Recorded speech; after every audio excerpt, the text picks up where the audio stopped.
Tasya Kamila baru-baru ini membeberkan kondisi suaminya yang terkena kanker getah bening stadium 2. Meski telah divonis mengidap kanker, Randi pun telah menjalani berbagai macam pengobatan demi kesembuhan dirinya.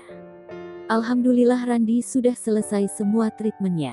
Sekarang sudah nggak ada keluhan apa-apa, sudah beraktivitas seperti biasa, jawab Tasya Kamila. Namun, Tasya mengatakan bahwa sel darah putih dan limfosit milik Randi Bahtiar masih rendah. Kita lagi nunggu PET scan, semoga hasilnya sesuai harapan dan dinyatakan sembuh ya sama dokter, lanjutnya.